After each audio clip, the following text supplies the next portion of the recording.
ભાત વધ્યો હોય ત્યારે સામાન્ય રીતે આપણે એને વઘારીને ખાઈ લઈએ છીએ. પણ શું તમે જાણો છો, વધેલા ભાતમાંથી આવા ક્રિસ્પી, કુરકુરા અને સુપર ટેસ્ટી ભજીયા બનાવી શકાય છે? અને એટલા સરસ આ ભજીયા બને છે કે કોઈને ખબર નહીં પડે કે એ વધેલા ભાતમાંથી બનાવેલા છે. ચેનલ પર નવા હો તો મારી ચેનલ ફૂડ વિથ ફાલ્ગુનીને સબસ્ક્રાઈબ કરી દેજો. તો ચાલો બનાવીએ વધેલા ભાતના ભજીયા. તો બપોરે મારો 1.5 કપ જેટલો ભાત બચી ગયો હતો અને સાંજે એમાંથી હું ભજીયા બનાવી રહી છું. અત્યારે આ ભાતને સાઈડ પર રાખીશું અને પહેલા બીજી તૈયારીઓ કરીએ. તો સૌથી પહેલા અહીં મેં લીધા છે 3 નંગ લીલા મરચાં.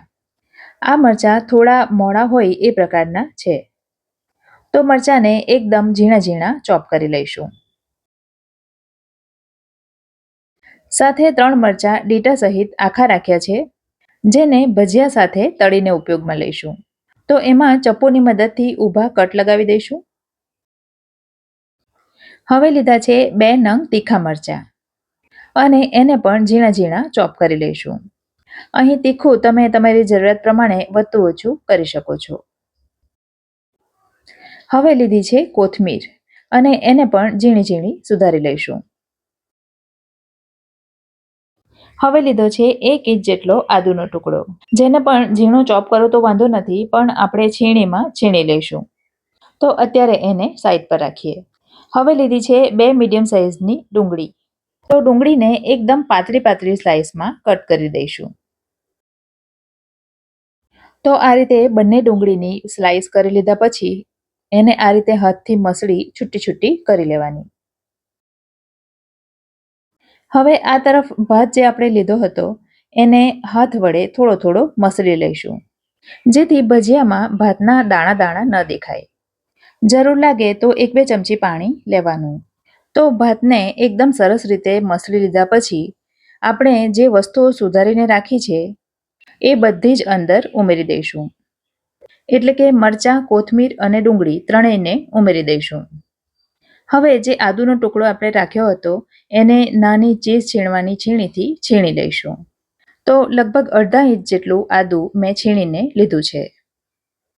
આટલું થઈ જાય એટલે હવે એમાં ઉમેરીશું 1/2 ટીસ્પૂન મીઠું. જો તમે ભાત બનાવતી વખતે એમાં મીઠું ઉમેર્યું હોય તો એને ધ્યાનમાં રાખીને મીઠું લેવાનું.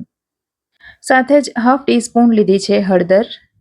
1 ટીસ્પૂન લઈશું ધાણા જીરું. 1/2 ટીસ્પૂન અજમાને હાથમાં મસળીને ઉમેરીશું, જેથી એની ફ્લેવર સરસ આવે.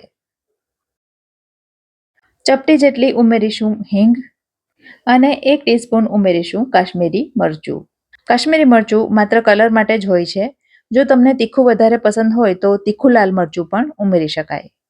હવે પહેલાં તો બધી વસ્તુઓને ચમચી વડે મિક્સ કરી લઈશું અને ત્યાર પછી એમાં ઉમેરીશું ચણાનો લોટ.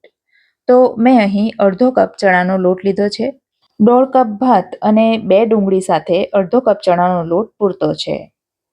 હવે આ બધું ફરીથી હાથ વડે એકદમ સરસ મસળીને મિક્સ કરવાનું છે. પાણી અત્યારે એમાં નથી ઉમેરવાનું. 1-2 મિનિટ સુધી મસળીશું એટલે આ રીતે બાંધેલા લોટ જેવું મિશ્રણ તૈયાર થશે. તો હવે એમાં માત્ર 2 ચમચી જેટલું પાણી ઉમેરીશું. થોડું પાણી ઉમેરીશું એટલે બેટર સાધારણ નરમ થશે. એને થોડું કઠણ જ રાખવાનું છે, એકદમ નરમ નથી કરવાનું. અને આ ભજીયાના બેટરમાં ખાવાનો સોડા કે તેલ ઉમેરવાની જરૂર નથી. તો આ રીતે ચપટીમાં લઈને ઊંચકી શકાય એ પ્રકારનું બેટર રાખવાનું. તો બેટરમાંથી થોડો થોડો ભાગ ઊંચકીને તેલમાં મૂકતા જવાનું. એને ગોળ ગોળ શેપ આપવાની જરૂર નથી. એને આપણે તેલમાં મૂકીએ ત્યારે તેલ સારું એવું ગરમ હોવું જોઈએ. હવે જે રીતે આપણે નોર્મલ કાંદાના ભજીયા તળીએ છીએ એ જ રીતે એને તળી લેવાનું. તો બંને તરફ ફેરવતા જઈ થોડો ડાર્ક રંગ પકડે અને ક્રિસ્પી થયા એમ લાગે એટલે તેલમાંથી બહાર લઈ લેવાનું. ભજીયાના એક બેચને તળાતા 3 થી 4 મિનિટનો સમય લાગશે. દેખાય છે ને એકદમ મોંમાં પાણી આવે એવા. થાળીમાં મૂકું છું એના પરથી જ તમને ખ્યાલ આવશે કે એ કેટલા ક્રિસ્પી થયા છે. તો એ જ રીતે બીજા ભજીયા પણ તળી લઈશું. બસ બેટરને આ રીતે હાથમાં લેવાનું અને તેલમાં મૂકી દેવાનું. જો એને ગોળ ગોળ શેપ આપીશું તો ભજીયા એટલા ક્રિસ્પી નહીં થશે. ભજીયા તળાઈ ગયા પછી એની સાથે ખાવા માટેના મરચાં પણ તળી લઈએ. મરચાંને તો ગરમ તેલમાં મૂકી 8 થી 10 સેકન્ડમાં જ બહાર લઈ લેવાના. તો હવે પછી આવા વરસાદના વાતાવરણમાં જ્યારે ભાત વધ્યો હોય ત્યારે એમાંથી કંઈક બીજું બનાવવા કરતાં ભજીયા ચોક્કસ ટ્રાય કરજો. ખાવાની મજા જ આવી જશે. રેસિપી ગમી હોય તો વિડીયોને લાઇક કરજો અને તમારા સર્કલમાં શેર કરજો. ફરી મળીશું આવી જ એક નવી રેસિપી સાથે. ત્યાં સુધી મને રજા આપો. આવજો.